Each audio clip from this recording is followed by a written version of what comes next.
Those previous posts were indeed for everybody, but at this point, I feel almost like I'm writing this for myself. To see if there's any connection, I haven't made any conclusion, I haven't realized or anything at all that I may be missing. If you haven't seen my previous entries, let me summarize. I am a police detective who came to California to investigate a case of theft and harassment at a gas station. However, that was just a glimpse of what was to come, which turned out to be far worse. I witnessed a murder and was chased by the murderous gang responsible for it, including the man I had encountered earlier. This was not the last time I encountered that strange cult. Shortly after, I received reports about a woman whose baby had been taken by those criminals. We promised to investigate on her behalf, but our efforts were in vain. These monsters were highly skilled at covering their tracks. After that incident, I was attacked by 3 of them in my own home. They killed my dog and assaulted me before backup arrived. That's about the extent of what happened in my previous documents, but now it gets much juicier. After the invasion of my house by those killers, I became determined to bring them to justice, not only for my sake, but to ensure that no more victims fell to their evil machinations. The seriousness of the situation prompted the police chief to allow us to intensify the investigation, but it did not change the deadline he established. We followed the next lead, which indicated that the cultists were often spotted near a forest in California. Therefore, we decided to investigate that forest in hopes of finding their hideout, or at the very least, a meeting spot where we could search for evidence. We also wanted to set up monitoring devices to gather more information and plan a possible ambush. So we went through that forest. With a comb, we made sure to keep our voices down as we worked, traveling on foot with light gear, in teams of 3 for each area. We knew that if our investigation were even slightly detected, the perpetrators would quickly pack their belongings and leave no evidence behind. Eventually, we did find a small shack with 1 room. It seemed like the kind of stuff a pack of homeless people would cobble together, with a scrap metal roof and unpainted wooden walls. Inside, we discovered an elaborate shrine crafted from bones, complete with candles made from human skulls. Despite how disgusting it was, I realized I couldn't just steal everything and leave or set it on fire. If I did that, they would find another location, and we would lose our best chance at getting evidence here. I set up a few hidden cameras and a better hidden audio recorder.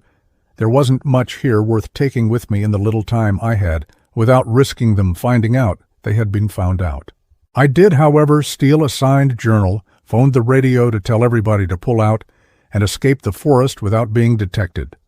When I returned to my office, I decided to open the journal and examine its contents, which I soon found to be almost impressive in its horrifying nature. Everything was written on lined paper, with a sketchy art style made exclusively with pencils, so no color at all. Though everyone was depicted as a stick figure, my imagination crafted a tale that was dreadful enough. The text is transcribed below, but I feel no need to show you pictures, as the illustrations were done horribly in both senses of the word. We have been given a gift no other man has on this earth. We have been gifted with an angel. Our Lady is an angel, sent down to help us help her. The rapture was meant to happen a long time ago, but because so few people worship him, God couldn't enter this world anymore, so he told her to tell us that despite her horns and black wings, the Lady is an angel. So we must hunt and kill and sacrifice the intestines of the purest, kindest souls we can find. Only then can they be taken to heaven and allowed to be reunited with their loved ones. And we would be lying if we said we didn't have lots of fun doing it too. Our first sacrifice was when we trusted Father Wilbur and confided that we could hear the commands of the Lady in our heads, calling for us to obey her. Wilbur tried to perform an exorcism, but we didn't let him. As the Lady screamed in pain in our heads to stop him, we killed Wilbur and his friend and helped them both go to heaven. Then we sent the rest of the church, full of non-believers, to hell with a great fire. Everything's been going so smoothly, but those damn police just don't get it. It's a good thing that we've got a man on the inside, though. That last sentence made my breath catch in my throat. As I slowly turned around, I saw my coworker, who was a cop, and seemingly the only person other than me who was willing to stay up this late doing work. And when he saw me, he looked nervous. Oz? Mind if I take a look at that? Oh, just a second. Thanks. All right. Here you go. Mind if I take this home with me? I want to see with my own eyes. And if the chief saw me reading this, he'd think I was some kind of savage. I get it. He doesn't know it, but I stuck a tracker hidden in a sticker at the end page, which, alongside the last couple pages of the journal, were not written on or used.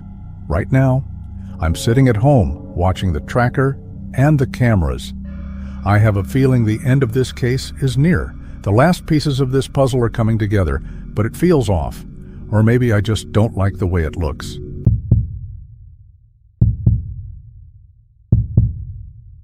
The smell of a new house is supposed to be the smell of a new beginning. For the first week it was. It was the scent of fresh paint and the promise of a future where my wife, Anna, and I would watch our 6-year-old daughter, Lily, grow up. This was our forever house. Lily adapted quickly, and on the third day she introduced us to her new friend. The watcher lives in my closet, she told us matter-of-factly over dinner. An imaginary friend, perfectly normal. We played along, not thinking anything of it, until the first rule emerged a few days later. I was tucking her in and went to close the heavy oak closet door. "No, Daddy," she whispered, a real panic in her voice. "You can't close it all the way. The watcher needs to see out." She left a 6-inch gap, smiled at the darkness, and then burrowed under her covers. It became a non-negotiable part of our nightly routine. A silly quirk, we told ourselves. But a cold knot of unease had formed in my stomach. That knot became a fist last night when I found one of her drawings. It was a classic kid's drawing of our house, but in the window of her room she had drawn an eye. It wasn't a doodle. It was shockingly, horrifyingly detailed. A perfect hazel iris, a dilated pupil, and a spiderweb of red veins. It was just there, floating and staring. That was it. I am a rational man. My daughter was developing an unhealthy fixation. After she and Anna were asleep tonight, I walked into her room. The sliver of absolute black in the closet doorway seemed to suck the air from the room. My heart hammered against my ribs, but I ignored it. I reached out, my hand trembling, and pushed the heavy door. It closed with a final, definitive click. For a moment, nothing. I felt a surge of relief. Then, with a sound like 100 camera flashes going off at once, every single light bulb in the house exploded. A single deafening pop-y plunged us into a sudden, suffocating darkness. After calming Anna and a terrified Lily, claiming it must have been a massive power surge, I knew what I had to do. Armed with my phone's flashlight, I went back into Lily's room and pulled the closet door open, recreating that 6-inch gap. The moment I did, the emergency nightlight in the hallway, one I'd forgotten we even had, flickered to life. Coincidence? It had to be. But I couldn't sleep. I had to know what was in there. I knelt down, my knees cracking on the floorboards, and peered into the darkness. It was there. Suspended in the gloom was a real, human-looking eye. Its brilliant green iris, flecked with gold, was slick and wet. It followed my every movement with a smooth, silent, perfectly biological arc. There was no body, no context, just a silent, sentient, watching eye. My mind raced. I needed proof, something tangible, to show Anna so she wouldn't think I was losing my mind. I remembered the old webcam I used for work. An idea born of terror and desperation took hold. I crept into the study, grabbed the camera, and quietly set it up on Lily's dresser, aimed squarely at the closet. I'm in my study now, watching the live feed on my laptop. It's been hours. Anna and Lily are asleep upstairs. For the longest time, it was just a dark, silent video of a closet door. I almost gave up. But then I saw the timestamp in the corner of the screen tick over to 3:03 a.m. The eye which had been staring into the corner of the closet, swiveled in a sickeningly fluid motion to look directly at the camera lens. It filled the frame. Before I could react, the camera's autofocus struggled for a second, and the impossible darkness behind the eye swam into clarity. It wasn't a wall. It was a gallery of eyes, hundreds of them packed into the abyssal depth. Eyes of every color and shape, all wide with a single, raw emotion, absolute terror. They weren't looking at the camera. They were looking past it, into the room. In the final moment before the feed cut to static, the watcher looked directly into the camera, at me, and gave a slow, deliberate wink. Now you see. The truth hit me with the force of a physical blow. It wasn't a prison. It was an observation post. It wasn't a monster. It was a sentry. The rules weren't threats. They were a security protocol. Keep the door ajar so I can see. I hadn't trapped a monster when I closed that door. I had blinded our guardian and announced to whatever was outside that the house was now unprotected. At that exact moment, I heard it. Downstairs, the distinct wooden creak of the front door swinging open. A slow, heavy scraping sound began to drag itself across our new floors. It was moving toward the staircase. I didn't grab a weapon. I didn't run. My only insane sliver of hope was the thing I had feared most. I burst from my study and sprinted up the stairs, my feet silent on the carpet. I threw open Lily's door. She was still asleep. I ran to the closet and flung the heavy door wide open. The watcher's green eye swiveled to me. Its gaze wasn't angry. It was relieved, vindicated, finally. Then its gaze darted past me to the open bedroom doorway. The scraping is right outside the door. The watcher is staring at the doorway. I think it's telling me to hide. I think it's telling me it will handle this. The doorknob is turning.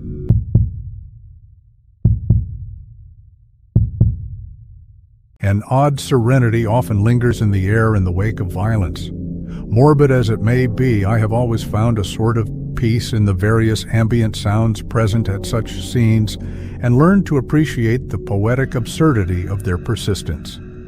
The sound of a trickling faucet left running by a woman now dead on the kitchen floor.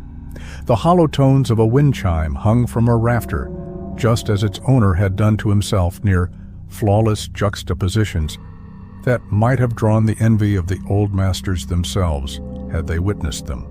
Fittingly, just as an artist might use different shades for aesthetic means, they are not only useful for that purpose, but can be used to tell a story, to draw focus to an overarching theme that could not be easily gleaned without their consideration. Of the countless scenes I have been called to over the years, there was one where this rule did not apply. My phone rang around 11:40 p.m. that night. Sergeant Jim Nichols had been flagged down by a group of 3 shaken boys who reported that they had found a body in the abandoned house at 215 Witch Hazel Lonan. The youngest of the 3 had been dared to go into the residence and wave at the remaining 2 from a second-story window. Once on the second floor, he found the body and ran down to tell his pals.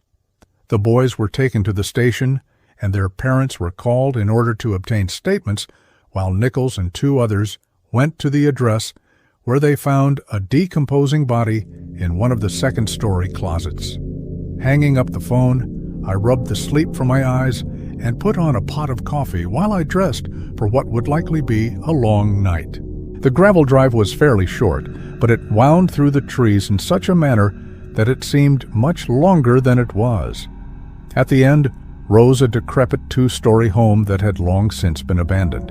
It was surrounded by ancient oaks constricted by vines, which intertwined, obstructing any view of the property from beyond the perimeter. The front of the structure was fitted with a sagging and rotten porch whose roof bore many of the same qualities, while unintelligible graffiti adorned the exterior in places accentuating the chipping paint, broken windows, and all other derelict qualities of the once beautiful home.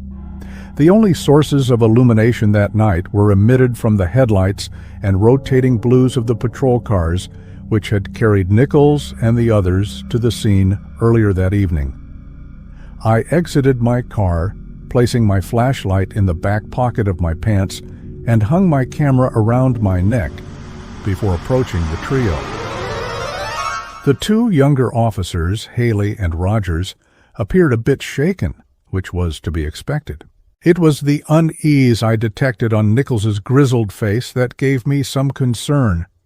Jim was a seasoned veteran who had responded to some of the more gruesome scenes I had been a part of and never showed an iota of trepidation. Telling the others to remain at the cars, Jim motioned for me to follow him to the front of the residence as he glanced at the half-open front door.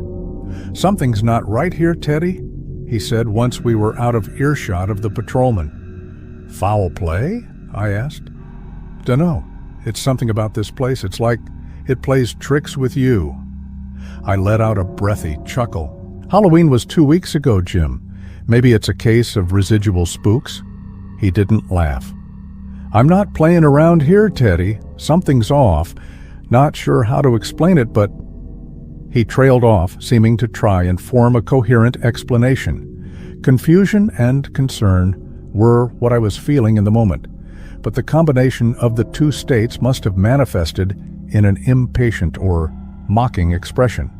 "You think this is fucking funny," Jim snapped. "Easy, all right, I'll cut the shit," I said, raising my hands in surrender. I nodded to the door. "Let's take a look." Removing the flashlight from my pocket, I clicked it on and trained the amber beam at the doorway and began to make my way towards it, Jim hesitantly trailing behind.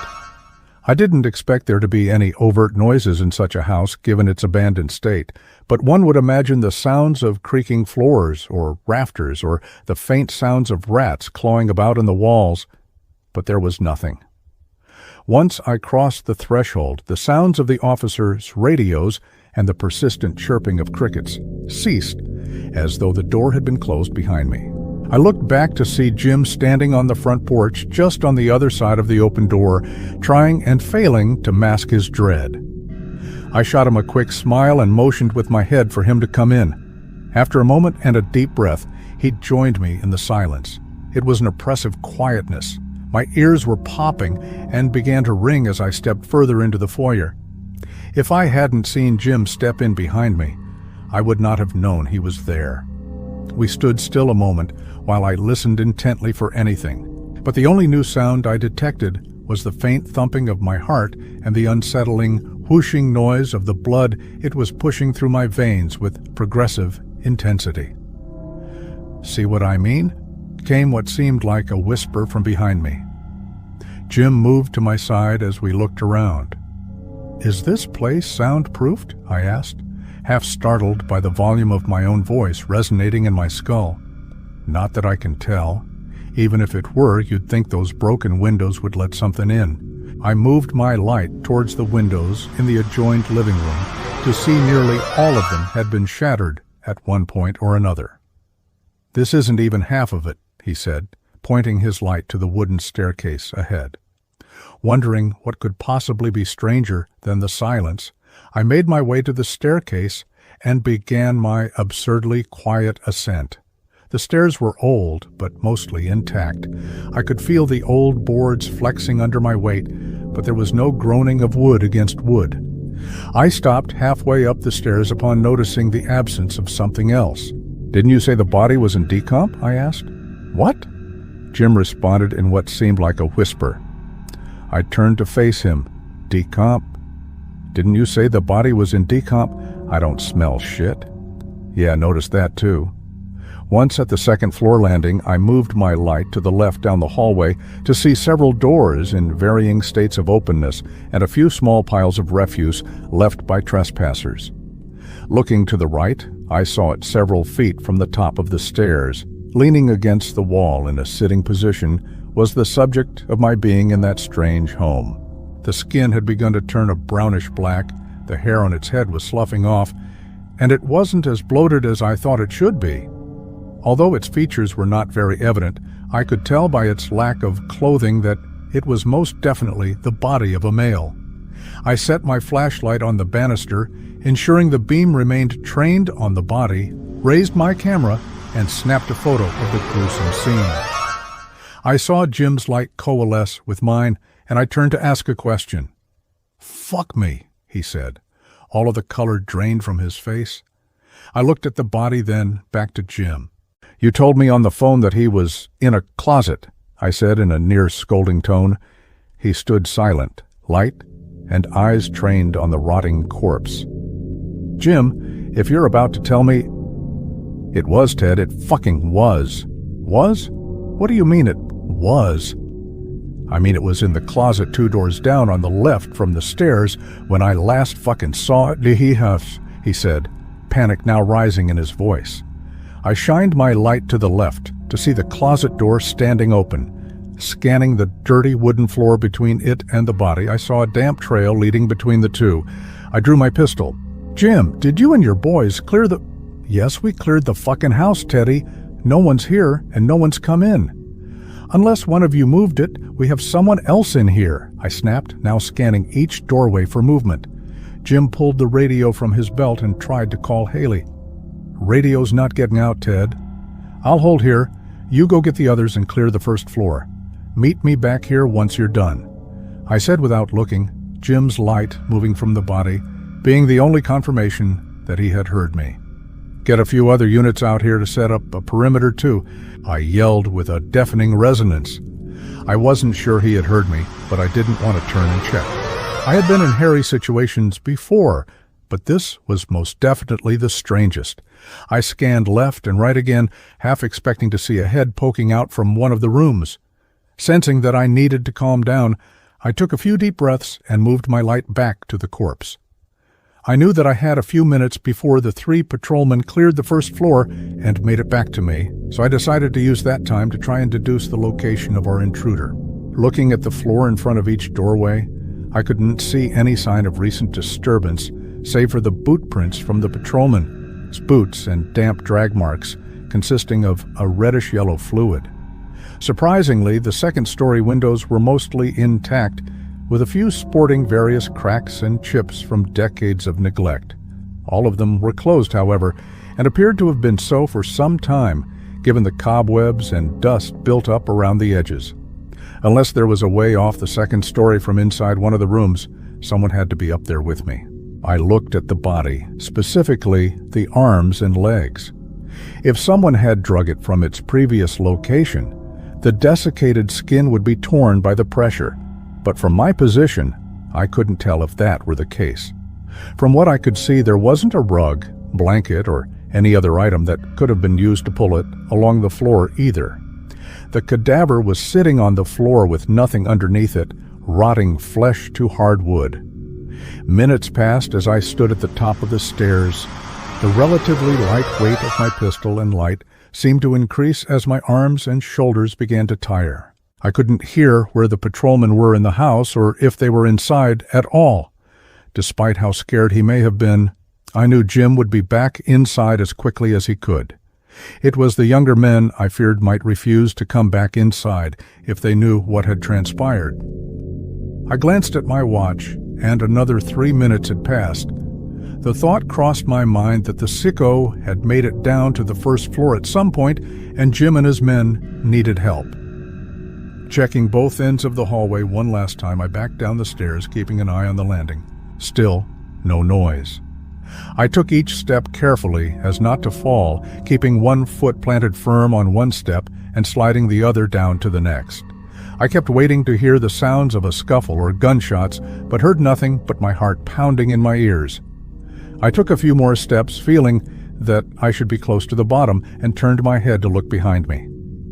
Jim and the other 2 officers stood at the bottom of the stairs, guns and lights in hand. "Jesus!" I exclaimed, startled by their appearance behind me. "Where the fuck have you been?" "We found some more rooms towards the back here that we hadn't checked yet. Took us a bit longer. Any signs up there?" "Nah, no signs. It was just me and John fucking Doe up there catching up. Let's go clear the second floor," I said, more than a bit agitated. The 4 of us made our way back up the stairs with me on point. With backup behind me, I felt a bit braver and took the steps much quicker than I had before. I had hoped that by my leaving and the absence of the noise of our return, we would catch the bastard trying to move. Approaching the final steps before coming back into view of the body, I slowed my pace, steadied my breath, and prepared for a fight.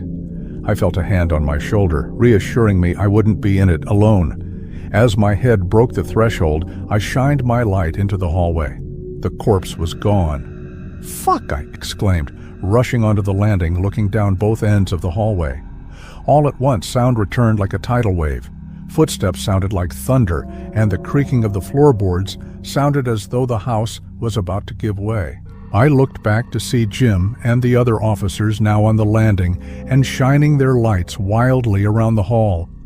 "Where the fuck did it go?" "No," Jim began, but began to gag at the overwhelming stench of death that suddenly filled the air.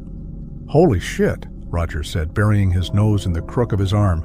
"Jim, you and Rogers take left, Haley. You're with me," I said, stifling a gag, then began to move. My light shone on the puddle of fluid pooled on the floor where the corpse was last. As I got closer, my beam caught the glimmer of another putrid trail of brown-streaked yellow ichor leading underneath a closed door at the end of the hall. "Over here," I called.